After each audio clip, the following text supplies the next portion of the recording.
Yes, it proved to be yet another remarkable weekend for England as the semi-finals of the Euros await. Hello and welcome to another episode of the Shooting Czars Euros podcast with me, Stewart Marshall, and as always, my main man, Bryce Conway over in Perth. Brycey, how are you getting on? Mate, lovely. This is the lockdown ended. Got another win for uni on the weekend, and then another day at home today, and then back in the office tomorrow. So it's cool, calm, and collected here. Mate, yeah, it's a lot. There's a lot happening. Brycey, we are without our usual co-host, Alice Grant, tonight. It's the second jailed time. in Thailand. Jailed in Thailand. So for those listeners, we don't have our main man, Alice Grant, tonight, but we have replaced him this time around. So it's not just going to be you and I, Bryce. And it's fair to say this is quite an adequate replacement, I would say. So for those loyal listeners out there, you would have heard this man on the pod as he laughs. You would have heard this man on the pod back in season 2. But for those that maybe don't know what I'm talking about, you will also recognize him as none other than the Perth Glory's all-time games record holder. And all-round excellent, man. Oh, not anymore. Nah, big Andy Keogh. Oh, he got you. Took me. There you go. I know, devastated. I'm not relevant anymore. No, he's still relevant. Perth Glory's all-time second games record holder, Chris Harold, is back on the Shooting Czars podcast. Hello, Chris. Good recovery there, man. Thanks. It's a pleasure as always. The pleasure is all mine. So Andy Keogh's pipped you for the all-time games record holder, but you've got the plaque, do you not? You got presented a little trophy when you broke that record. I've actually got it hanging up in the corner over there. Oh, there it is. Right, there it is. Over there. All right, there it is. The graphics work of Tristan Forsey there. Good on him. How are you, Not Chris? bad, actually. How many? And I said, how are you? How are you going? I'm very well, thank you, Stuart. How are things, mate? Yeah, good. I live somewhat of a different life to the life I led when I was last on the pod, but I think I'm a much happier person for it. Well, that's good. So you have transitioned out of the game. So for those Perth Glory listeners that are listening, obviously Chris is no longer part of the team. You left the game last year in amongst the COVID pandemic and the shutdown of the league, and you had finished your law degree and you decided to head off on your law career. How have things been? Is that a year now you've been retired? Is that correct? Yeah, probably around that. I don't think I hadn't fully made my mind up officially until probably later in the year, but I'd already, as soon as the league stopped and I came back to Perth from the Mariners, I kind of spending time with Big Brycey, having takeaway coffees during lockdown, you know, those thoughts crept into my head about what I wanted to do with my future.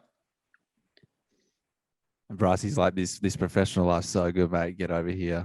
Hang it up. Hang up the boots, mate.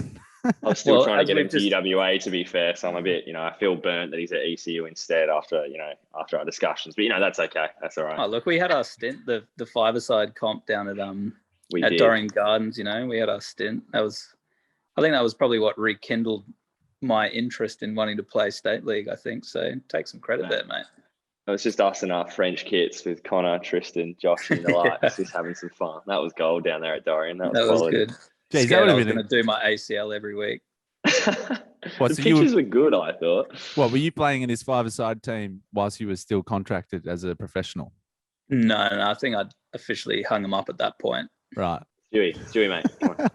Yeah. It's the second time. Anyway, yeah, thanks for joining us, Chris. As I mentioned, Grant, he's away on Asian Champions League duty. He's sort of gone AWOL on Bryce and I, so you're a very adequate replacement. Look, I don't have quite the storytelling prowess that old Alex has, but I'll try and do my best in whatever way I can. No, I'm sure you'll be fine. Have you been keeping tabs on the Euros then? Obviously, we have come back together to do this podcast for the European Championships. Have you been keeping tabs? You've been watching a bit of the action. You said you saw the England game the other night, or a bit of it. Yeah. Got up. Not brave enough to get up at 3 a.m. to watch a game live, but first thing in the morning, just don't check my phone and rewatch the game, and I was thoroughly impressed, I think. I think it's nice, like the amount of criticism that Southgate seems to cop for his selection choices, and then, his team keeps pulling through with the goods. So I think, he deserves a lot of credit as well. At the same time, like when you're a coach of like a team with a pretty unbelievable squad like they do, you got to make those hard decisions, and you're never going to please everyone. So the fact that they seem to be getting stronger and stronger is like a pretty good sign. Yeah, absolutely. So, for the listeners, this podcast will probably have a bit of a different feel. We're going to drift in and out of discussing Chris's the end of his career and what life's like post-football, as well as wrapping up what a big round of quarterfinals action it was over the weekend, Bryce. We had 4 big games, none other than, what did we started with Belgium, Italy, and Spain and Switzerland. They're on the same night. Now, Belgium, Italy was sort of the blockbuster match of the weekend. It sort of had all the hallmarks of, the game of the round at least. It finished Belgium 1, Italy 2. Let's start there. Italy, they're not a team that you particularly like. I don't know whether Chris shares the same sentiments or not, but what did you think? Belgium, they failed again, as everybody keeps going on about. How did you see that? Yeah, it was I think we both tipped Italy to progress there just because of the injuries to De Bruyne and Hazard there. But De Bruyne played in the end. Yeah, I don't know how play. that was he worked fit? out. Yeah, it probably wasn't 100%. I think it's safe to say there. But Italy just look. They've shown they can blow teams away, not concede goals. And then when times have got tough, like against Austria, when they're on the back foot and they're against good teams like Belgium, where it's not straightforward, they're still winning. So they've shown multiple ways and shown that they can get through a little bit of adversity there as well, which is a bit scary for anyone that faces them. I think they can. And their togetherness as well has been huge. You see, whenever they score a goal, everyone just goes absolutely nuts, including, was it Immobile who went down, like he'd broken his leg. Then he realised they'd scored a goal, and then he was happy as Larry and just sprinted off, and that was brilliant. He got caught on camera. It's just so funny. Yeah. How they think they can get away with that nonsense is just so funny. Like, you're at the Euros, mate. I think a camera's going to pick it up. Yeah, but no, they look good. They look good, and Belgium's golden generation will not have a trophy to their name. Is it a golden generation, or is it just a generation probably not now, with 5 great players and the rest maybe not so great, and they've probably done and achieved what they they've achieved what their talent suggests, or is that harsh? I guess we talked about that in the last one, like what is the barometer and what like defines the golden generation now? And it's, if you go through the perspective of did they win anything, does that make them a golden generation? They had a lot of good players, but then we looked at it in isolation. Like you look at Vertonghen and Alderweireld, I'd say top class players, but not world class players. So I think we'd kind of bunch them in with the likes of De Bruyne, Hazard, Lukaku and stuff, and then maybe in our heads they seemed better than they were because they were Premier League players and there's a bit of recency bias about them. But looking back at it now, it's like maybe it was wrong to, for them to be labelled a golden generation, which I definitely did for a period as well, but it didn't bear fruit. Yeah, agreed. Now, Chris, 2 questions for you here. What did you make? I don't know if you saw the video of Ciro Immobile crawling on the ground and then getting up and running away when the goal was scored. Firstly, what did you make of that as an ex-pro? Looking at that, did it make you laugh, or has there been any instances where you've done that yourself, or did it? How did you feel about it? No, I can't say I've ever been that outlandish. You know what? And this is the point I was talking to you guys about before that I want to make is I rate that Italian over the top play acting. Why is that? You know what? It's having played the game, they're smart. They're intelligent. What they're doing is actually like, it's getting under like opponents' skins. It's like pissing the crowd off. But they're getting in the referee's head and they're playing the game. They're like wasting time. It's actually like very intelligent what they do. But it's also like, if you've ever had any dealings with Italian people or been to Italy, it's like very representative of who they are as a culture. They're just outlandish and over the top and flamboyant. And I think it's great that like you can sum up and represent a culture within your footballing like identity. Yeah. Do you think their shithousery should be, a bit more celebrated than it is? See, that's another question. Like, I don't know if it should be celebrated. Like what Immobile did is not exactly like, I think it's funny, but I don't think you should like encourage it. Like go to young you just players. You cue all the text messages from all your mates that play footy or union, and they're just like, typical. And you're like, well, I mean, what can I say to that? Yeah, that's where it doesn't help. Doesn't help. Yeah, the image from an sport. outside perspective, it doesn't give the game a very good name. But from my perspective, I appreciate it. Do you appreciate it because it's something that maybe teams at a professional level and maybe all levels, but I think maybe at a professional level where the crowd is more of a factor, is that something that maybe teams will talk about doing before they go out, or is that purely instinctive, do you think, based on the culture, as you say? I think with the Italians, it's just like, it's maybe instinctive, but it's kind of like ingrained in their footballing culture. But then like, it makes me think about, I don't know whether, Bryce, you probably remember this game a few years ago when Liverpool, in the famous Stevie G slip game, when Mourinho and Chelsea came to Anfield, and they got under the players and the crowd's skin because they were wasting time from the first minute. Yeah, and they were playing the game. They were playing the game. It was so clever. Like from a Liverpool perspective, it was ridiculously frustrating to watch. Yeah. But you could see Mourinho not giving the ball back quickly or anything. Like from like all the first 5 minutes they were doing it. It's so smart. Yeah, because then you starts to get into your mind like they're going to keep doing this, and you're focusing on that rather than being like, what's our job? Exactly. Who am I marking? Little things like that. Yeah, I don't remember it at all. People lose focus. I was in Cottesloe house sitting at the time, and I had to go for a run as soon as Stevie slipped and they scored. So I remember. There's no surprises that.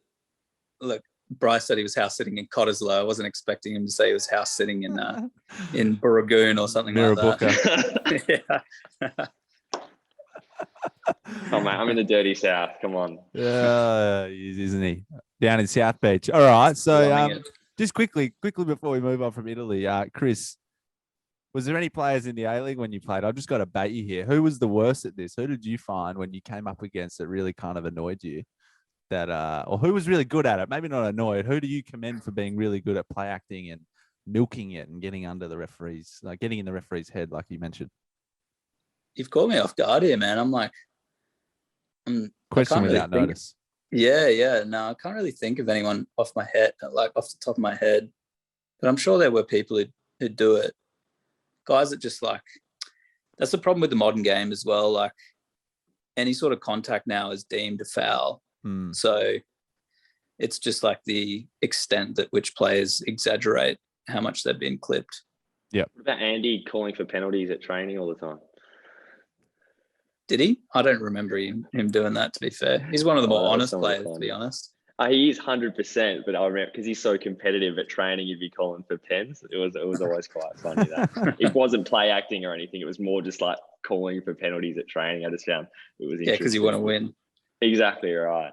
No, sorry, Stewart. I haven't got a specific name for you, unfortunately. That's all right. We can maybe come back to that. We'll revisit that. But what do you reckon about this Belgium golden generation, Chris? Do you think it's I don't know. What's your assessment on their performance? I think the point Bryce makes is actually a very interesting one that I'd never thought about before. That like you're saying, Vertonghen, Alderweireld, very good quality Premier League players, but not necessarily like world class.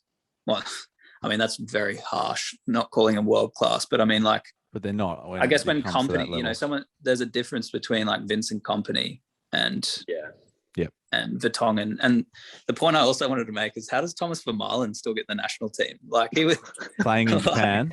Great player, but like far out, man. I thought he retired about 5 years ago. Yeah, but it's that bias towards like if they're not in a major league, you just think they're nothing, and he still gets selected for the national team, like a very strong national team. You're like, oh right, that guy's still playing.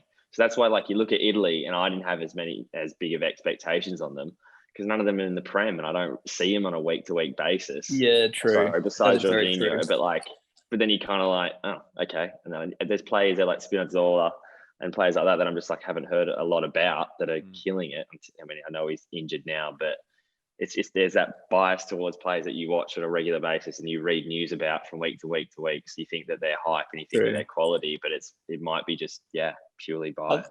I think it's the same with Spain. Like there's a lot of the Spain's team that I've never really heard of before because I'm guessing a lot of them play in La Liga. Yeah, and they're clearly very good. Yep. But I've never watched them or never even heard of them before, so it's hard to comment.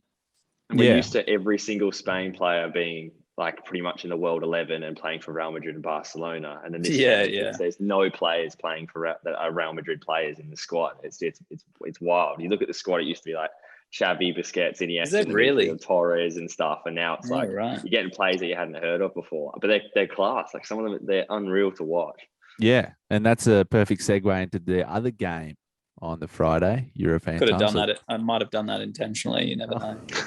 Oh, very nice. He's got a knack for this. Got a future here. He's good. Taking Granty's position. Granty's laying injured on the ground, and I'm taking his spot.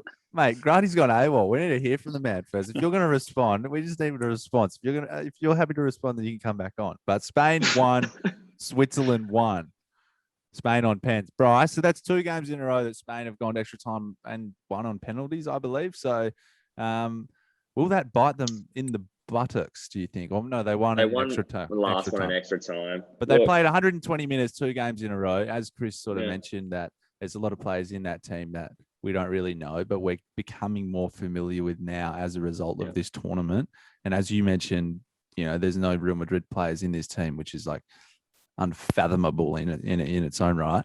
But what do you reckon about Spain? They got over Switzerland, who had a good tournament, it must be said, and just kind of bottled it in the penalties. It could have gone either way, of course. But Fabian Schär of Newcastle, too casual in his run up for his penalty. I don't know why he does that, but anyway, he missed his penalty for Switzerland, and they're out now. But will Spain's 120-minute consecutive games bite them in the bum, do you think?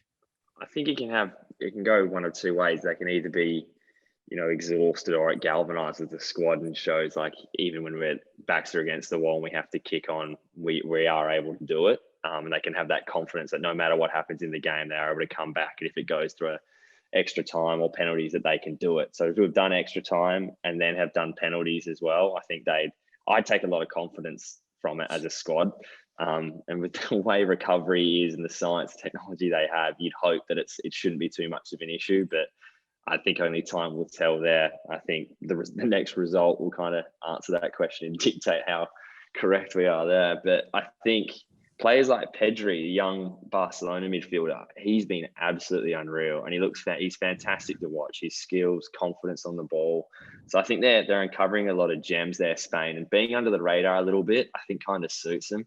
They've been in the spotlight the past half a decade to a decade was what they've achieved with the World Cup and the Euro. So I think I think they're kind of relishing in this tournament and coming back in a big way.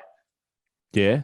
What do you think, Chris? Do you think it's a blessing or a curse, or is it confidence? I don't know. I haven't had the luxury of really watching them very much so far, but I think it seems like a lot of these new guys that they're blooding through are probably younger guys, I'm assuming.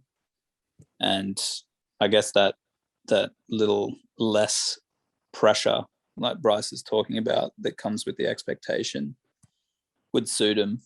And now in this game against Italy, they're most certainly underdogs. But I mean, they've still got who's the coach? Luis Enrique. Yeah, like he's a very experienced coach. Won lots of trophies as well with Barca. So yeah. Player and coach.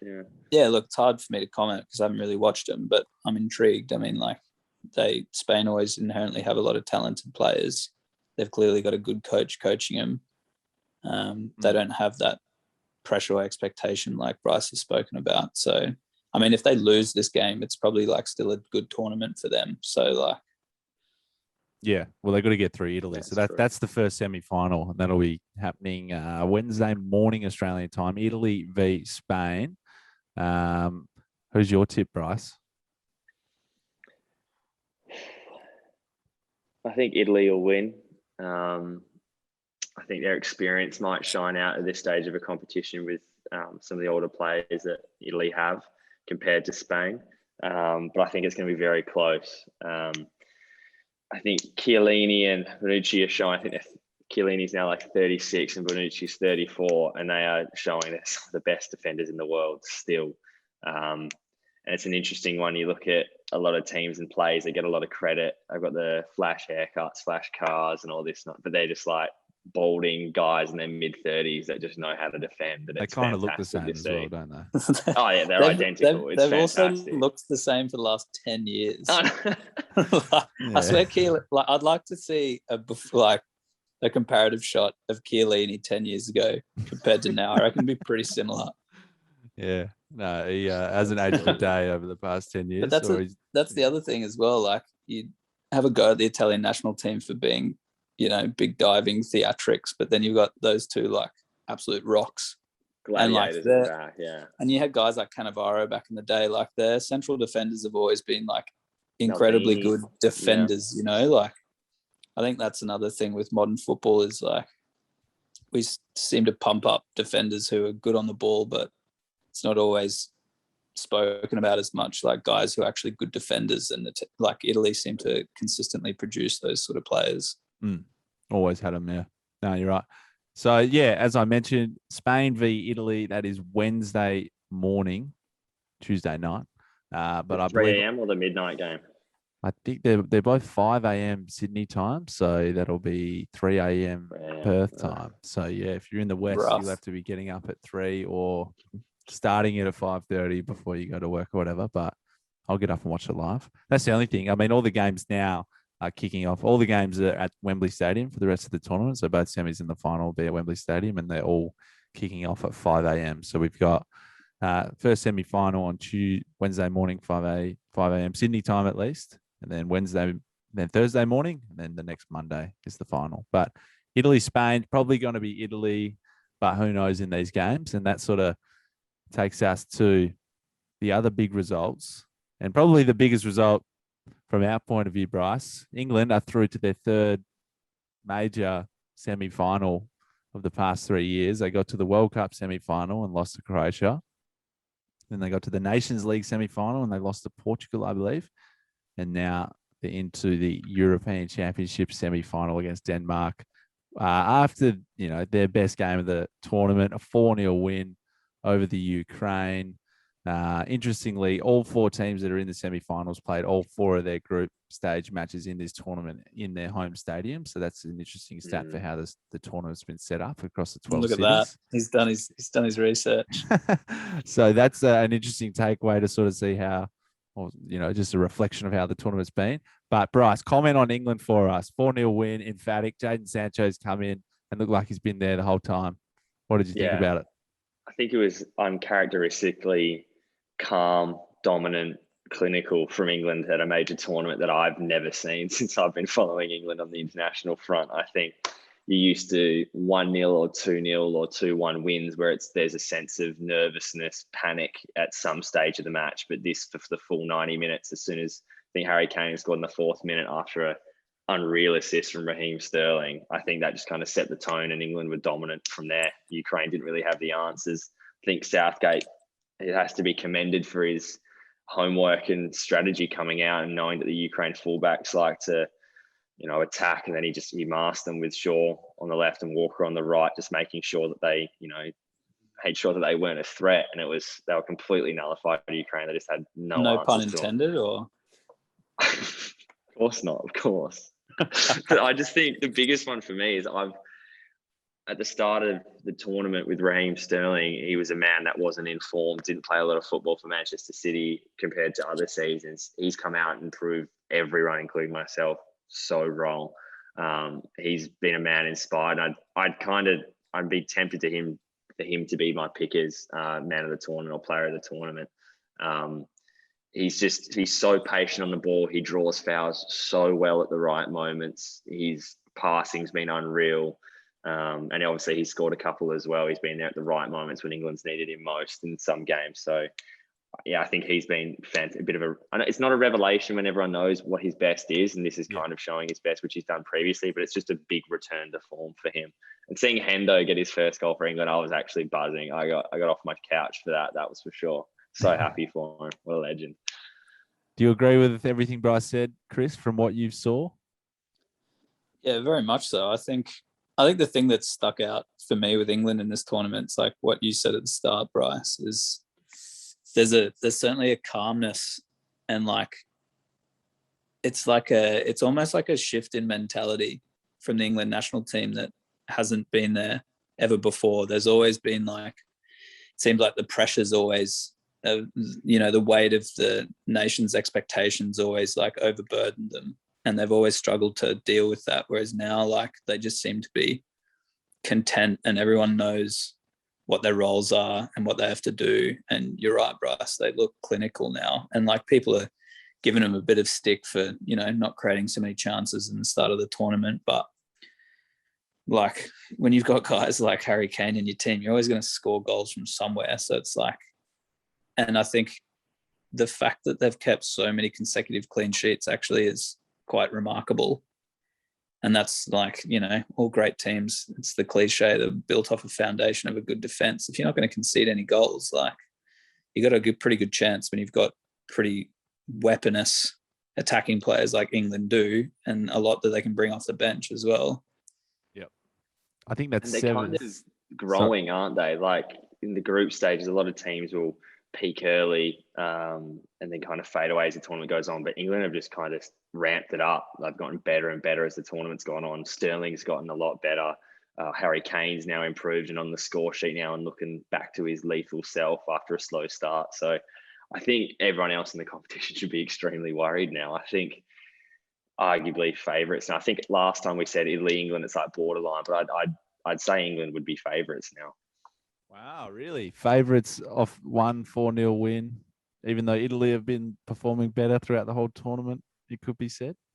Well, no, I just think off how they're going the past couple of games, Italy have had a harder time of things, whereas England haven't conceded a single goal. I mean, I know Germany's not the strongest not the strongest German side that's been in a major tournament, especially in the past decade. It's one of their weaker ones, but England still did the job. They still beat them, did it in a convincing manner in the end. And then with Ukraine, like, it has to be said, Ukraine were not the strongest of sides in this tournament, that's for sure. And they showed that against England. So I don't know if I'm reading into it too much, but it's just the momentum and players going in and out. And one thing I really liked the commentators touched on was that usually with England sides, especially with like under Sven-Goran Eriksson's reign, there was about 8 or 9 players that were guaranteed to start pretty much, no matter their fitness or whatever. Like your Scholes, Gerrard, Lampard, Rio Ferdinand, all those kind of likes would absolutely get a game. But in this squad, you can't really point to too many players that are guaranteed every game. Start of the tournament, Tyrone Mings was starting games, and now Harry Maguire's slotted in and scoring. Jadon Sancho's getting a run, whereas at the start of the tournament, he didn't. So players are coming in and out, and it's kind of been seamless. Yep. It's been unreal, and I don't think a lot of sides could do that. So I think that's where Gareth Southgate has to get a lot more credit for what he's done. Yeah, it seems like he's getting credit. No, I completely agree with what you're saying, and maybe now he will get credit because of the track record over the past 3 years, or specifically, especially when he's taken over. It's been amazing, really. I just playing at Wembley as well. Yeah, it helps. Yeah, for sure. I just wanted just maybe tap into that idea, like the mentality side of things, Chris, because you mentioned that there's always sort of been this thing about, like the burden of playing for England almost is, hung over teams of years gone by. What do you like? How can that change? Like, or why is it different to this group, for this group, do you think? Obviously, you're not in the camp, but like from the outside, from your experience being in teams and that sort of thing, like, how does the mentality shift? Is it as simple as a new manager coming in and having such an impact on a group of players, or is it the characters are different in the changing room, or what do you think it's down to? It's got to be like an instilled culture, I think. Like, especially with Southgate, like, he's not a new coach anymore. Like a lot of new teams, will fly out of the blocks when a new coach comes in because they're trying to impress, but then that honeymoon period fades away and it doesn't last. Whereas Southgate's been at the helm for like a long time now. And I think this is almost like a cultivation of like a number of years trying to breed a certain culture. And I think that, like, for me, from my perspective, it shows in how they go about their games now. Like, they are clinical and they all know their jobs. And like Bryce said, like, doesn't matter who comes in or out, like it's not like they're affected massively. And I think that's the big difference from my point of view, because it's not like the external pressure from the media is any less than what it was in the past. And even in the early games, like Southgate was copping a lot of stick for them only like, getting 1-0 wins or whatever, but they still playing the same way. It's just things are working a little better now. It is an interesting point, but it's like as a player, it's very difficult to shut out all that external noise and try to concentrate just on your job and your role within a team and what your team has to do. So I think like what Southgate's been able to instill in terms of a culture there is really impressive, because England have always had really good squads and players. And I think the other thing with the England squad is it's like pretty young. Like they got a lot of like obviously incredibly talented, but like pretty young players. Yeah. Which like is I think even more impressive.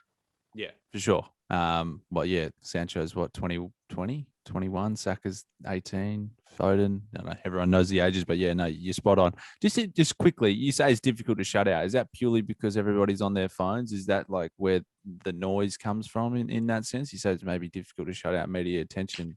Is that why? No, I think it depends on the individual. Like for me, myself, like I was never big on social media or anything like that. So like that was never something that played on my mind. But for me, it was like an internal expectation on yourself. And then you also know like what's going on around you, like in the media kind of thing. I think that was always still there even before social media, but I think it's probably more profound and at the forefront now because, most people are on social media and including footballers. So it's like hard for people to detach and disassociate from that and just like shut it out. Yeah. Just hear if Southgate has if he has a sweeping rule across socials, like if you're only allowed on your phone for a certain amount of hours, kind of like at school or something, like if he has that kind of regimented. Do I think he has that? Yeah. Well, no, I'm curious. I want to find out if that's actually something he kind of looks into, because it is. I don't think so. For so many. I think something like that would probably have the opposite effect. Like these guys are also like big name players who have big egos. If you try and teach them and tell them they're only on their phone 5 hours a day, they're going to tell you to jog on. Well, it's more so about like instilling a sense of what other stuff is important and what the priorities are and what you need to focus on, that even if guys are looking at that, it doesn't distract them in the same way. That's my perception.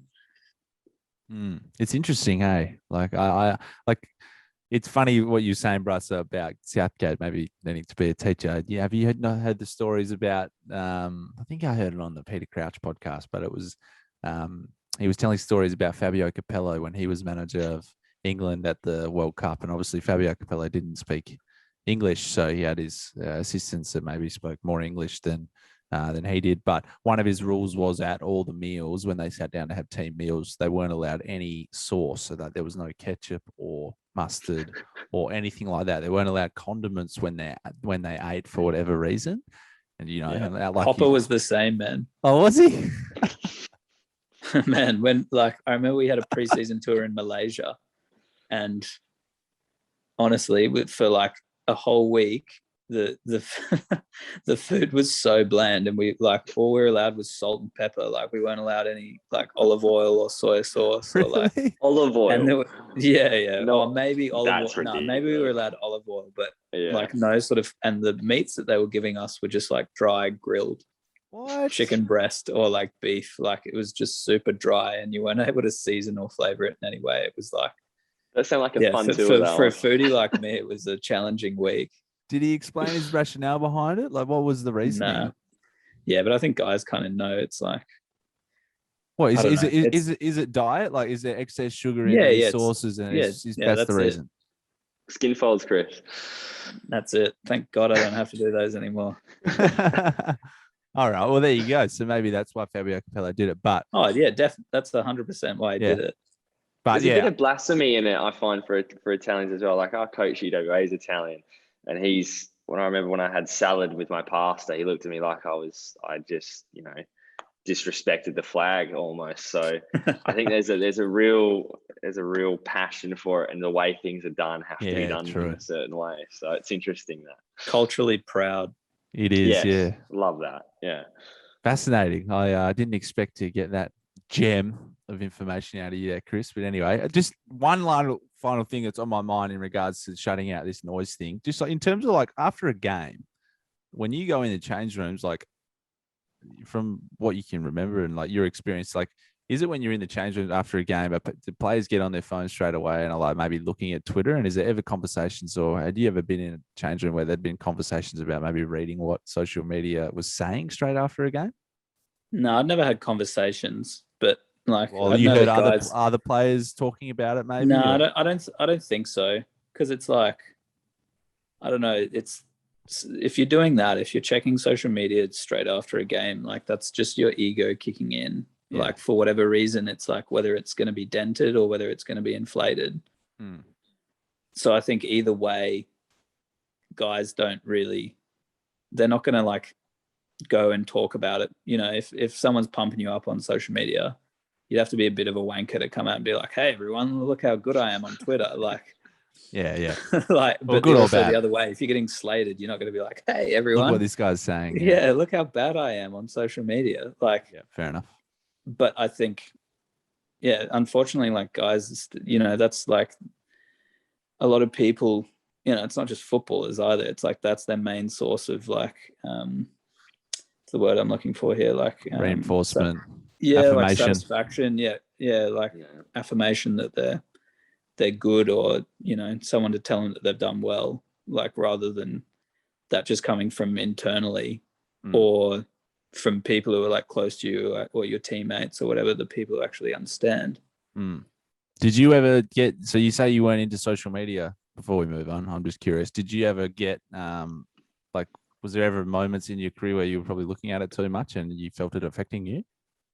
I think when I was younger, I think, especially when it's new, like, and you have a good game or whatever, it's hard to, it's definitely hard not to seek that out, I found. But I think as I got older, like pretty quickly, I found that the moments that, and maybe this is because I was an average footballer, but like the moments where you have positive reinforcement on social media are so minute in comparison to the amount of negativity that's on there, that it's just never worth it. It's like the balance is so out of whack that you're never going to win.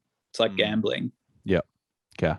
So yeah, well, 1 in 10 or whatever it might be. Well done. Yeah. That's how I always viewed it. So that helped me detach from it, and I think it allowed me to just gauge my own performances through myself and my teammates and coaches rather than have other people tell me.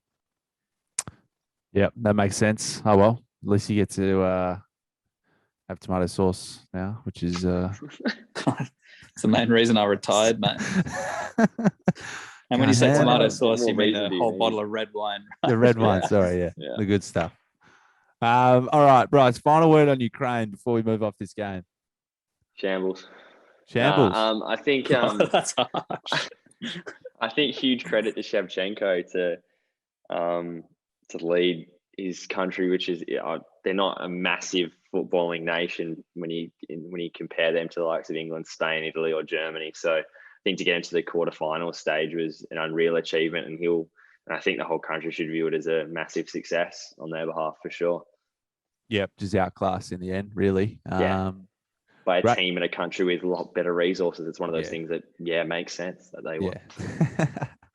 For sure. No, I think you're right, and well done to them, I suppose. So yeah, England will be playing Denmark, and that was the other game. Denmark, Kasper Dolberg, Bryce. Talk about Denmark while I get the results off. It slipped my mind, but he was Dolberg's fired Denmark through to a semi-final on the back of the tournament they've had. They've had quite an emotional ride, and they managed to go quite far. Yeah, I think it's one of those things that was high emotions at the start, and when they lost their game to Finland, you thought it was all over for them, but they've bounced back and proved to be inspired by that horrific moment with Eriksen. I've seen he's taking photos with fans now, which is unreal. So he seems to be in good health now, which is great. So hopefully we see him back on the pitch soon. But yeah, I love Denmark. I love the national team. Obviously, like the fact, just look at his background. Mate, it is the best. Going to Copenhagen is probably the best holiday I've ever been on. So I do keep tabs on the Danish national team. They've actually got a quality team this year. You got Simon Kjær at the back with Christensen there as well. It's just like two quality centre halves. You got Dolberg and Vestergaard. Vestergaard from well. Southampton as well. Quality, like three absolute like bulls at the back that are good on the ball and quite quick as well. Yep. But they've got that steel as well. Like Simon Kjær is just a guy in Verstappen. You would not mess with him. And then Schmeichel behind him, like that's a class defensive unit there. And then Dolberg's coming up with a few goals.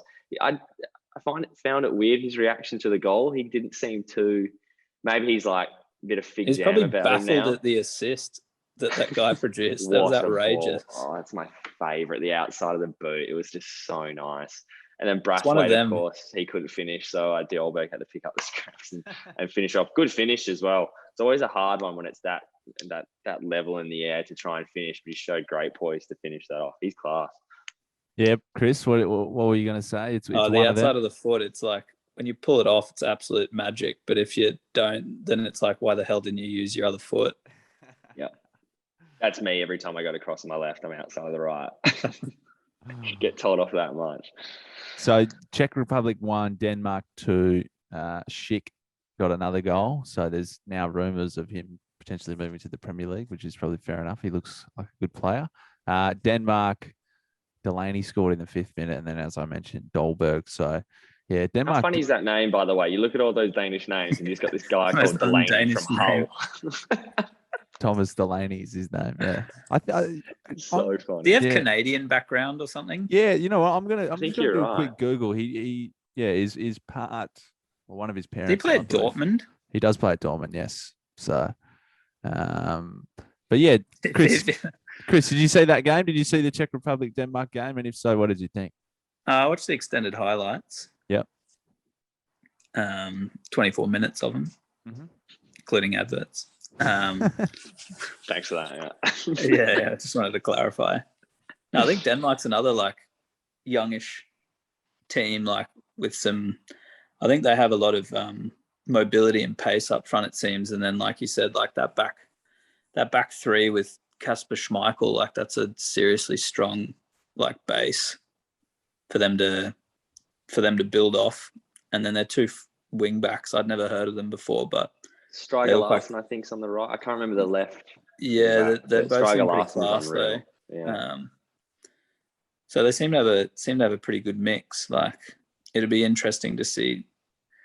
They haven't really been tested. I mean, they haven't played a big team yet, have they? I can't remember actually off the top of my head, but they've not from memory. There hasn't been a big scout. No, I'll be. They've got a big team. It'll be interesting to see how they go against England. Yep. Yeah, big step up. Yeah. I think England will be like too much for them, but like you said, like after the start to the tournament they had again, this is like a kind of nice story, you know, for them. Even if they go out now, it's still a success. Yeah, agreed. And Thomas Delaney is of American heritage, for those that were maybe wondering. His father was also born in Denmark, but has American citizenship due to his grandfather being born in the United States. There you go. There you go. The more you know. The more you know. Pick the better of the two countries, right? Yeah. Smart decision. Not in the Commonwealth. So we don't like him. So, yeah. All right. So there's going to be a Denmark-England semi-final. Surely it's got to be England. Surely. It's coming home, Bryce. What's your tips? Both of you. Bryce, you go. Luke Shawley. Luke Shawley. Look, I think England might concede their first goal in this game, but they will win. The last team, so England are on a 7 or 8 game unbeaten run, as well as their 7 or 8 game yet to concede streak. But the last time England lost was against Denmark at Wembley. At Wembley, yeah. So they meet again. So will it happen again? And I think there was the stat I heard on it might be just a bit under our quality, but BBC Football Weekly with Max Rushton, I think it was Jonathan Wilson, said that the last team to win a major tournament and not concede a goal in regular time was Cote d'Ivoire in 1992, I think it was. So it just, if they can go goalless, if they can not concede a goal in this tournament, it'd be so huge. But I mean, obviously they've got Denmark in the way and whoever leaves them in the final. But yeah, history awaits England now. And the last time England won 4-0 at a major tournament was in 1966 when they won the World Cup. So there's omens galore for you, Chris. What do you make of all that? Is there too many curses on them, or are the stars aligning perfectly, do you think? I'm just going to ignore those superstitious stats and go on the objective evidence that their performances very are legal. Were you a superstitious player? Did you have any superstitions? No, not at all. But then again, I've just started this interesting book. It's called Buddhism for Busy People, and one of the points that they make is that people in Western society are inherently superstitious, no matter what you say. And I'm trying to remember. Western, assume Eastern people are very superstitious. Yeah, that's true. I'm trying to remember. He gave some great examples, but I can't remember off the top of my head. I just wanted to put in the fact that, I have a relevant Buddhist mind. Yes, I read. No, I'd like to think that I wasn't. My justification was, if I played a good game, I like to replicate things like sleep and diet that I think help me feel good physically during a game. I never had a ritual, but a lot of players do. And I think those sort of stats that you're throwing out, I don't think players ever really think about it, to be honest. Yeah, it's all media and fan consumption, isn't it? It's just trying to add to the narrative of, either way. If they lose, it's they can't beat Denmark at Wembley. But if they win, then it's it's the same as 1966. It's just trying to add drama to the narrative. Bloody media types. But it does, doesn't it? It does build it up, and it definitely. If you perceive it that way, it does. Yeah, but it makes people believe things are going to happen or not. But no, I know what you mean, and I think you're right. So you're not as I'm just cynical, man. I think what we've got out of this, Chris, isn't superstitious. I think that's abundantly clear. And reads Buddhism. Yeah. If that's the takeaway, that's the one takeaway. Is there any players at Glory that were superstitious? I think I remember Diego might have been very superstitious about his or maybe it was just a comfort thing for him with his orthotics. I'm trying to remember. He always used to cut, he started cutting his calves on his socks as well. Super scrappy. Kyle Walker does that as well. Can you explain why? Because I've seen, and my brother will hopefully listen to this, but he saw it the other day and wondered what it was. But why did Castro? I think guys with big calves, some of these new socks, are pretty tight, so that'd be why. Just purely to relieve flex, really, my calves are so big. Yeah, it's probably partially check this out. My calves are so big, I'm ripping. Anything, really, yeah. Can I just say that Kyle Walker is far out. That guy is making up for his lack of footballing ability with his pure athleticism, and no player I've ever seen before. I don't know whether you guys agree, but he's had I've watched most of England's games, and I reckon 2 or 3 he's had genuine stinkers. But he makes up for it with his pure athleticism. It's ridiculous. He just recovers everything. Exactly. There was that one moment, I think Pickford absolutely smashed him for it, where Ukraine got him behind. And Walker almost he kind of let it go as if to give it to Pickford to pick up the slack. And Pickford was just mate. And you could tell Walker, I think just Walker's, since the start of the tournament, has just been rotten. But things are still working for him because, as you said, his pace and athleticism, he's got the ability to make a mistake and make up for it. So yeah. Yeah, no, there was a couple in that game, but I don't know. I don't think he's too bad. I think he's all right, but maybe you're right. He's clearly not bad if he's playing for the England national team. But you know what I mean. Man City, but you know what I mean, right? You know what I mean. He's just like that one that we can point out that hasn't been on fire in that team. He's the obvious one that hasn't been on fire, I guess. Yeah. For me, I'd play Trippier ahead of him, but Why? I think Trippier is a better player. What? He's not as athletic, but got better delivery. Better He's like passing. smarter, better passer, better on the ball. He's actually a very solid defender as well. But I don't know. Walker I think he's probably a good leader as well. That's the feeling I get. I guess Walker was playing as the right-sided centre back in that back three. In the three, that's true. So Trippier, isn't in the team to do that, so he's kind of stuck on the wing backs position. But maybe Walker will shift over. Well, he will. He'll shift over to right back if they play a 4 at the back. Well, he did against Ukraine. Yeah. So, can we talk about Luke Shaw quickly? Go. So happy for the guy. Talk away. I'm just so happy for the guy. Mourinho he bullied him. And we talked about this when we did the previous podcast series. He was an absolute bully. And it was workplace, I think work relations would have got involved there.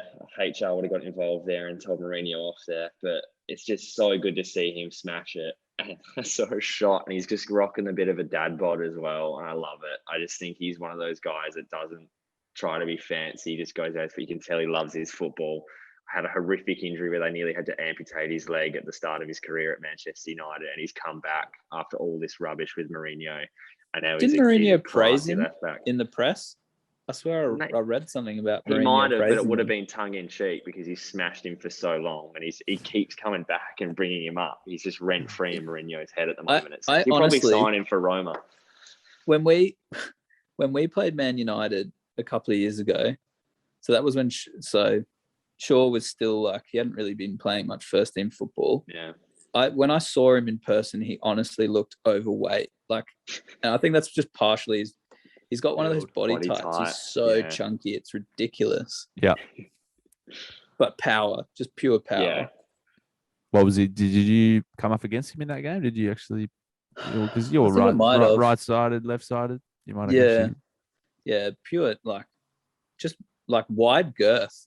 He had a wide girth, but I don't know. It works for him. He's playing for Man United. He's clearly doing better than I am. So he's doing something right. Yeah. Yeah.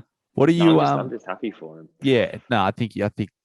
It's what's he got? He's got the most assists the second most assists in the tournament as well. So he might come away with that. Decent. So the last English player to get 3 assists in a major or in a Euros tournament at least was David Beckham in Euro 2000. So Luke Shaw's on par with Beck's. Just quickly on those 2 games, because for those that are maybe watching on YouTube, and you can watch on YouTube, remember, and we do have an Instagram at Shooting Zars and a Twitter at Zars Shooting. I do have Chris in my background this time around, with coming together with David Louise from the time that Perth Glory played Chelsea. But Chris, your memories of those games against Chelsea and Manchester United at Optus Stadium in those consecutive years? Yeah, I remember the one thing that stuck out, especially after United, because I started in the United game, was the main thing was how far ahead they were. That was the thing that stuck out to me the most. Not just they're obviously technically better players, but physically they felt like another level compared to us, and that was the scary thing. They were just so I got run down by Phil Jones. I was considered one of the quickest players in the A-League, and I got run down by a guy who was smashed, but he was so fast. It was ridiculous. And he was considered a slow player. So for me, that said a lot. And they were just all so sharp, so strong, so fit, that I think that's the sign of the modern game though as well. If you don't have that, it doesn't matter how technically good you are, you're never gonna be able to make it. We don't have what the sharpness or I don't know. For me, it's they're athletes on a whole nother level. There's a part of it that you can't coach. It's literally just physicality. We were talking about Kyle Walker before. He's an unbelievable athlete. Yeah. And I think, the way the modern game is going is if you don't have that, then you're always going to struggle to make it at the really top level. I think that's the difference, especially now. It's so demanding, we're talking before about having a backup. Spain having a backup or whatever. Like, if you think about the season just gone, where players are, teams are playing 3 games a week consistently. Like, that's frightening that they're able to do that and not break down. Yeah. But I guess, it's down to like a number of different factors. But yeah, those 2 games were an incredible experience. I remember the pitch at Optus being truly awful. The one and only time I've worn metal studs in a football game was against Man United. It's Really? a fond memory. Yeah. Did you get a shirt from any of the players, or did you? I actually didn't. Just kind of disappointing. I don't know why. I'm not one of those in your face kind of people that was like, not like Granty, who was injured, didn't even play and ran on the field and got Wan-Bissaka's jersey after the game. That was hilarious. You're on your Buddhism tip there. You're just like, I'm not into material things. I had the experience. That's enough for me. I've got the experience up here, man. Exactly That's all that matters. Yeah. It's all about internal sense of happiness. How did you find playing at Optus before we move on? Was it fun? It's pretty not as good. No. Well, like the pitch itself was not particularly good and well suited for football, and the fact that the distance from the crowd. But I mean, as a stadium, like it's pretty incredible, and the lighting that they were to put on at night games is like awesome. It's like a show in its own right. Look, I think it's good. It gives like WA football in the future, whenever that's going to be, when teams are allowed to tour here again, like it gives them the option to. But I think like in terms of just general A-League football, HBF Park's like one of the best A-League stadiums going around. Yeah. Great pitch. Absolutely. All right. Did we cover off France, Bryce? Did you have your say on France? You wanted to touch on France's melt? I can't actually remember whether we spoke about this or not yet. Yeah, we had a quick chat beforehand. I just think I saw I think Zidane's quote was, he said he doesn't like to talk out about individual players. This isn't verbatim, but he said that Mbappe needs to be careful with dealing with his ego, or he might, I don't know the exact quote, but it's along those lines about he needs to kind of rein in his ego a bit. And for someone like Zidane, who's been one of the classiest players and managers obviously of all time, and he's an absolute icon as someone who handles himself very well off the pitch as well. To come out and say that was quite a shock, and I think kind of speaks volumes of the issues that France have within their squad, considering we had Rabiot's mum, who's also his agent, arguing with Pogba's family and someone else's family in there as well. And they're arguing in the stands, and Benzema apparently causing a lot of friction within the squad as well came out. So I think Deschamps kind of struggled with the egos within the side this tournament. And then I saw like some people asking questions of Deschamps and saying like you've got a squad with like Kimpembe, Lucas Digne from Everton as well, who are left-sided left backs or left-sided players, and they're playing Andre Rabiot, who's arguably like pretty much was played as a midfielder his entire career, and Kante on the left-hand side. It just seemed so strange. So I think it's just one of those.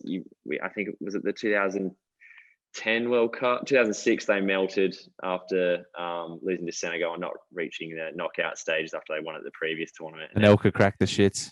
Anelka cracked the shit. That's 202. 2006 or was that 2010? 202. Anelka. I can't remember, but I think it was 2002 was after they won the 98 World Cup. Yeah, but I think they got bounced in the. I don't know if because I remember they went on strike for a few days. I think that might have been 06 or 10. 2010 when Patrice Evra got banished, they've always had problems. Right, yeah. I just feel like it's every couple of tournaments they have a melt and they get in their own way. Like they could win every bloody World Cup with their talent if they didn't get in their own way. It's quite. But that's the French. That's kind of like the French. We're talking about Italy's like culture. Like that's also French culture. Yeah, just sweeping generalizations across countries is part of it. Yeah. Just encapsulated in their football. He's well travelled. He's well travelled, our guest. But yeah, I don't know. I just think it's kind of classic now looking back at France, and we've touched upon those kind of historical moments where they've had an internal melt, and it's happened again. But I mean, if you're a France fan, you're I caught this after winning a World Cup, whatever. Next. Yeah. Doesn't matter. You could work at Toast Space Griller, man. You said the word melt so many times in the last 3 minutes. Is there one in Freo? I'm gonna have to look that up. Oh, all right, man. A lot of Perth references for those that maybe have never been to Perth that are listening. If you That's are a out there, niche one, Toast Face. That's very niche. That is pretty niche. All right, I'm conscious of time here, Chris. I don't want to keep you all night. But just there's a couple other things that we'll get to. We do have questions that were sent in on Instagram, so we've got our most. Yeah, I put a call out, so I've been putting a call out on Instagram via our Instagram story, and we returned the most out of any episode, and I didn't even say that you were coming on the show, so that's funny how that's panned out. So we will get to those, and for those that put in questions and are listening, that will be the last segment of the show. I just want to cover off a bit of your post-life career, Chris, and just sort of maybe reflect on how life's been for you transitioning out of the game, because obviously that's a hot topic for many professionals, and I know you wrote a piece for the PFA when you retired, and you've recently done an interview with Sporting News as well, sort of talking about this. But how have you found the transition out of being a professional athlete and sort of going from the regimented life that is professional sport to having to pave your own way? I think the key aspect from my point of view was like I always had alternative interests, and I plugged a lot of energy obviously into my study. So I had ideas of, you know, what life was going to be like without football at the centerpiece. And yet I had a really difficult period, especially when I initially transitioned into like my legal profession. Last year was really nice because I got to work a lot less and spend really good time with my daughter, which was like a really important thing to me. But then transitioning into like a completely different workplace, where the dynamic and relationships are completely different. The hours that you have to work and the type of work you have to do, like it's so vastly different. Like even for someone like myself, who I like to think I'm pretty open-minded and was kind of ready for that sort of thing. That's why I made the decision. It was still really hard. So I guess the point I'm trying to make is like, it emphasizes how difficult it is for athletes when they do retire and they have to transition, because I consider myself one of probably a small number of athletes that had clear direction that didn't involve football. So for guys who don't, or, so heavily involved in football and don't have other things, it's such a shock to the system that you need to have something else bubbling away under the surface if you're going to be able to mentally survive that initial transition. What is the biggest shock, do you think? Is it like missing going into the club every day? Is it missing your mates? Is it actually playing? Depends on the individual. Or yeah, obviously, but like for you, what do you think the biggest shock was? Well, there's so many factors. It's like, yeah, your work dynamic is so different. Like a footballing locker room environment, you're just talking crap all the time, like just bantering around. Yeah. You go into a workplace where, people are serious, people got to work. Like, it's not like I don't joke around at work, but you can't, very different. You don't have that same relationship. I'm sitting down at a desk for the majority of my day after, exercising and being outside my whole adult life. And that's also like mental stimulation. Like obviously my career is quite demanding. But like it's you guys would know with study and what have you, like, and work, like after a full day of very cognitively challenging work, you're so physically drained as well. And like that was very hard to do day after day after day. It's just different to the physical exhaustion that you'd feel after training. And I think it's just how and this is like a weird thing because I never considered I had, well, I mean, I guess all athletes have a certain degree of ego, but like not being identified as an athlete anymore really like smacked me around, which I never thought it would. For me, it's like a sense of relevance. Like as an athlete, you're kind of different and people know that you've inherently like succeeded at something, and you're in a high performance environment. It's very intriguing and interesting to people. So when you don't have that anymore and you're just like everyone else, and especially for me, like starting at the bottom of an entirely different career, like you don't have that same sense of relevance, which sounds really petty, but that was a hard thing to wrap my head around. Yeah, no, that makes total sense. I mean, did that, obviously it would have just come on however it did after or when you started your legal profession, but no, that's really interesting to hear. I mean, do you miss the game? I mean, you obviously retired. How old were you? You were 28, I believe. Do you miss it in any way? Do you, yeah.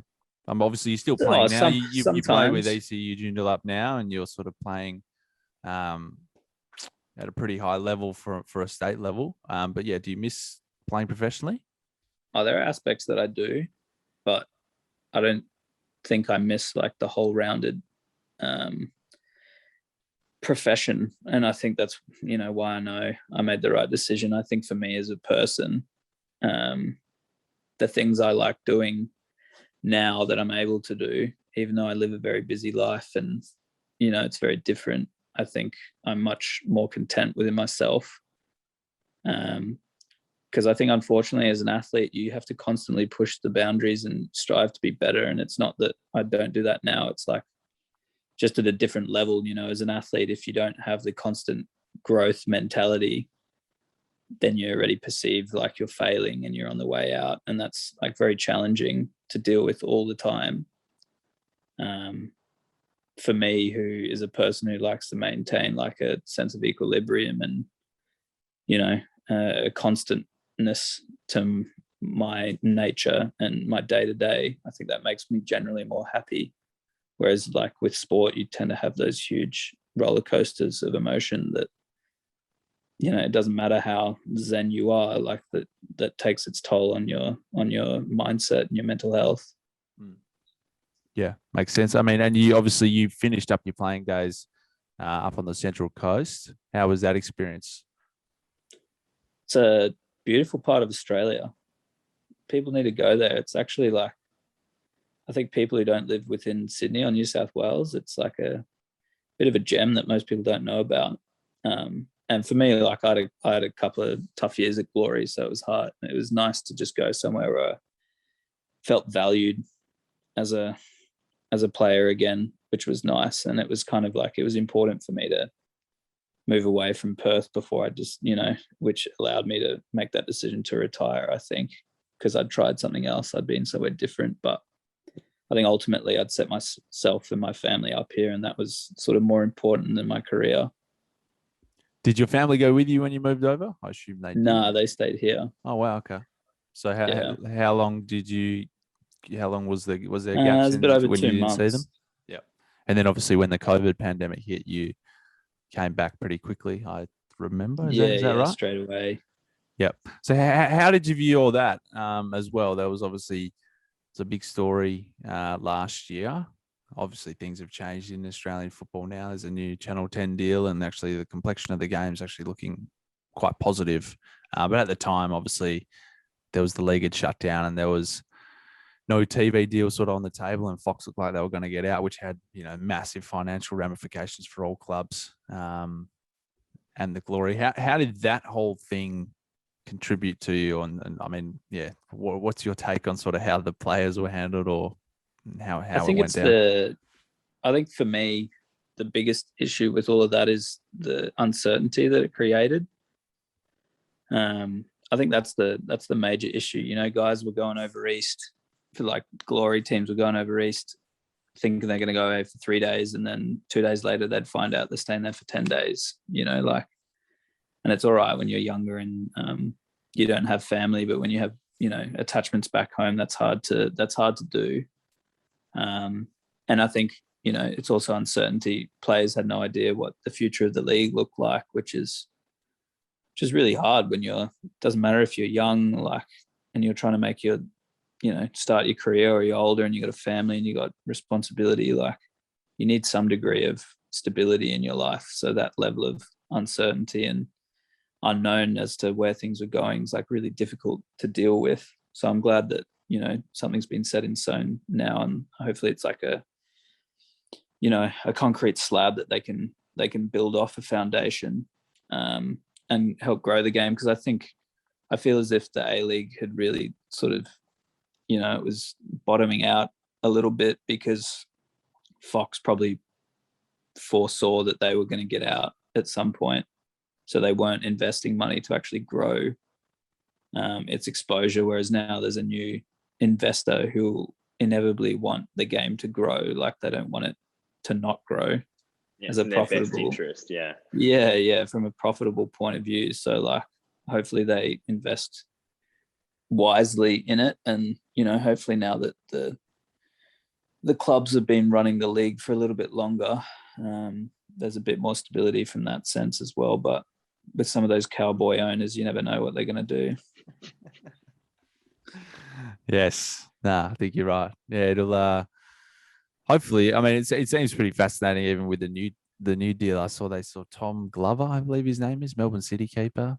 Even little things like this, right? That he was, this never really happened on Fox in terms of incorporating the A-League components into maybe Fox shows, but it seems as if 10 are more willing to maybe incorporate the league. And obviously, it makes sense because they're the new investors, as you say. But Tom Glover was on that Channel 10 show, Have You Been Paying Attention? So there's sort of like, cross promotion on the network. Yeah. So these are the things which are just going to like inadvertently build the league because there's people watching these reach shows. New audiences. Exactly right. So, hopefully it takes the game to a new level. But so you were playing this year, as I mentioned, at ECU Junior Lap and under your old manager Kenny Lowe. That was a bit of a coup for the club. How did it all go, or how's it going? Bryce's dismay. We're doing all right now, man. It's all right. You don't need me. How's that been? It's been good, man. I don't know. It's nice being able to play football with a different sort of mentality now, much more relaxed mentality. And like for me, I guess the level of pressure is just like, it's so very different that, 5 minutes after a game, like even if I'm annoyed that we've lost or played poorly or whatever, like I can get over it very quickly because I've now learned that, the result of a football match or how you play in a football match is not the most important thing in your life or your day. That there are other stuff that's far more relevant and important. So I think that's a nice sort of reality for me to hit. And it is a little bit of a full circle, like you're coming back to play football because I want to do it for an enjoyment. There's no sense of obligation. But still, like I have a lot of other things going on in my life that football is not necessarily, it's probably fourth rung of importance in my life right now. So it's like when the other stuff is preoccupying my mind and my energy more, then football becomes less relevant. But when I have the energy for it, then it's a nice little outlet. Yeah, no, that sounds good. A bit like I've gone back and played football for the first time in about 10 years this year. So it's how's the body? It's been actually holding up, not too bad. And it's just been fun. So I share all the sentiments you're saying. It's been nice to be back out there and doing it because I want to do it. Score sheet all the time, Stewie. Scoring every week. So that's it. That's why he's enjoying it. Yeah, exactly. It's good. It's great. Like any excuse to bring that up, eh? Yeah. Segue. Excuse. Segue. Yes. Oh, well, that's good to hear. Obviously you're in a different part of your life now. And will we be seeing Chris Harrell back involved in the game in any way? In a legal standpoint, are you going to be gunning for administration positions? Are you going to be a manager? What can the fans expect, Chris? No, I can't be a manager, mate. Screw that.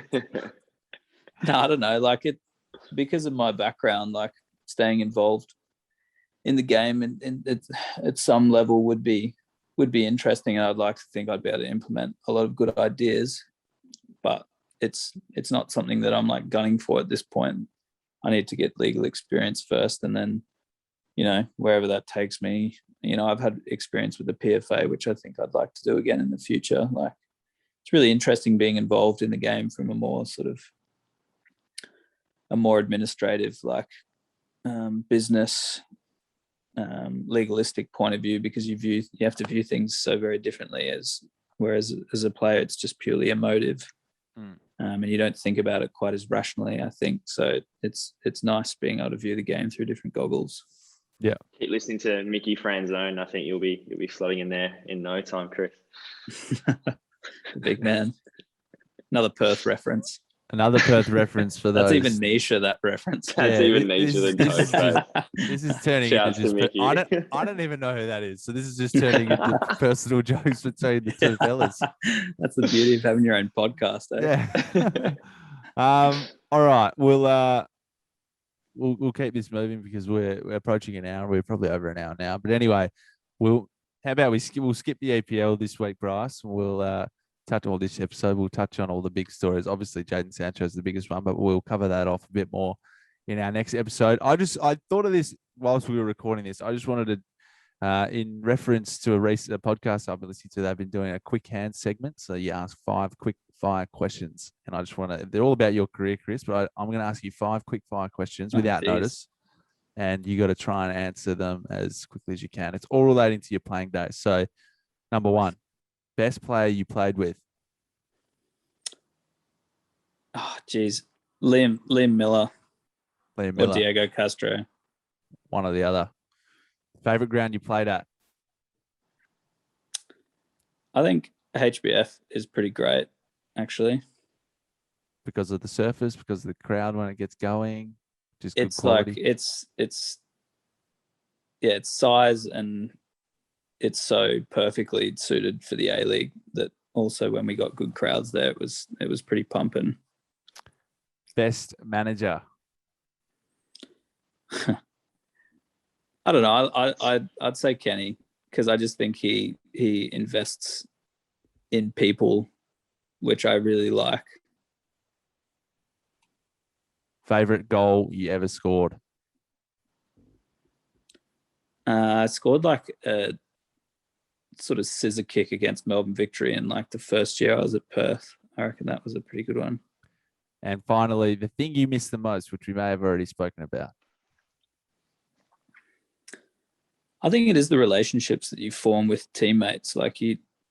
It's not until I've started a new career where you understand office and work dynamics from a different perspective that you appreciate the relationships you have as a professional footballer, because you inherently spend a lot of time with people where you're not necessarily having to work. You're traveling interstate in airports and on aeroplanes and rooming with people where you get to know people, on a much deeper level that most people in an office environment, you don't get to know people that well unless you go have a few wines with them after work.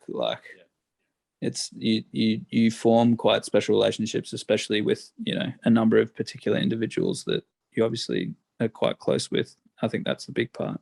And like-minded, obviously. Yeah, for sure. All right, there we go. Chris, thank you very much for taking part in all that. That's Thanks pretty for showing much... interest in my career, mate. Oh, mate, as always, it's been a very interesting career. You are Perth Glory's second most games record holder. So. Oh man, that has a glamorous ring to it, doesn't it? Rolls off the tongue. I know. All right. We're going to finish off with some quick questions from the fans. I've been promising this, and when I say fans, I mean fans. So Bryce, I'm going to throw a couple of these at you. I want some quick answers. So apologies for, they're not going to be super in depth for those that send in questions, but Jack Sweeney sent in a question saying, Good man. England midfield, surely Hendo starts. Yeah, it's a funny one now. Take your Liverpool hat off here. Does he start? I think no.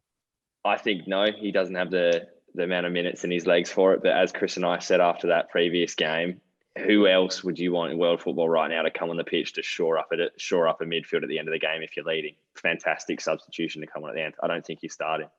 Chris, does he start?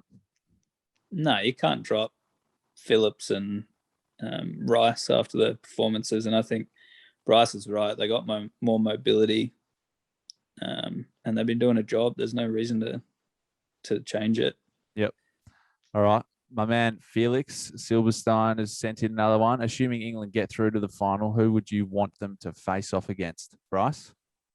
Italy for the spectacle. Italy for the spectacle, I think. And it's a huge one in WA. Like most change rooms, you got a lot of people from Italy or from the UK. So I just think it'll be awesome for at least Perth. But I think worldwide, it's just in the two powerhouses of world football. I think it'd be amazing to see those two in a Euros final.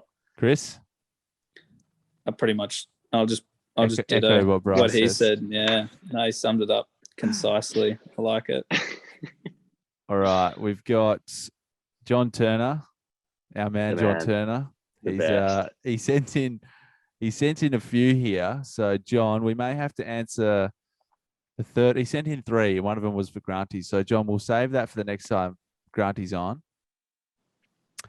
But Bryce, maybe you can answer this. Which player do you think will be set for a big move off the back of a decent Euros campaign? Schick, I think. I mean, Yep. he's already had a chance at Milan, but I think he won't. I think like a West Ham or a Tottenham could be kind of the type of team that could be in for him. But I think Schick's been really impressive. And will the additions of Wijnaldum, Hakimi, and soon Sergio Ramos be enough to lead PSG to Champions League glory this season, assuming Mbappe stays as well? I bloody hope not. You don't want to see them win it? Like my least favorite team in world football, PSG. They got good kids, but because they collab with bloody Jordan and stuff. It's just play football. I don't know. They really annoy me. They irk me a lot, and they kind of epitomise what I don't like about modern football. Do they piss you off as well, commercialising Chris? football. What about you, Chris? Do they piss you off? I don't know if they piss me off, but I can completely agree with what Bryce is saying. They're almost like commodifying football in a way. They're making it like, a commercial aspect more than like a purist. But like credit to them, it has brought in outside interest. Like it's more kind of like a cultural thing now, which is cool. But I think Man City have done it. You know, they've done the whole like takeover with money thing in a smarter way. Yeah. Both still haven't won a Champions League. I think it shows Champions League takes more ticker. All right. David Marshall sent in. Southgate said that Sancho trained the best he had in the week leading up to the last game, which is also the week his negotiation talks were over after signing with Manchester United. Chris, how much of an impact can negotiation talks have on a player in training / on game day? Good question. Oh, massively. Because I think unfortunately, that becomes the forefront of your thought process. It's when you're negotiating where you're going to be for however long. It's hard to, again, that's another thing to like shut out of your mind. And that's what makes, I think, great footballers is they're able to like focus on the thing in front of them and not get distracted by all that other stuff. So it is at the forefront of your mind, you would say, as always? I think it's, yeah. Well, I mean, it can work either way. Like players either let the pressure of it get to them or they worry or the thought of what they're going to do. Whereas other guys see that as far out, if I pull my finger out and start playing well now, I'm going to add more value. More money. Yeah. Interesting. All right. And last but not least, Todd Dickinson. Bryce, great man. Is it coming home? Yeah, why not? I reckon that'd be fun, wouldn't it? I just think it'd just be there's been so much excitement around this English team since the World Cup, especially with its coming home really starting to come into fashion. It's been so fun, the whole thing. So it just give it kind of iconic status, the whole it's coming home movement, if the Euros were to come home, played at Wembley, ironically. So yeah, I think why not, Toddy? Why not? And Chris, ditto, I'm gonna say. Preach. All right, we've done it. That's it. Sorry, it maybe dragged on a little bit there. For those that are still listening, thank you very much. Chris Harold, special guest, mate. You've subbed in brilliantly. Thank you so much for your time tonight. It was nice to just chat with the lads again. Chat a bit of footy. Brycey, thanks for coming to us, mate, from Scandinavia. For those that maybe want to know what this is all about. Straight in Norebro. I've just gone down to Myers Bargery and got myself a croissant and a nice choc milk. So he's got a Mickler in his left hand.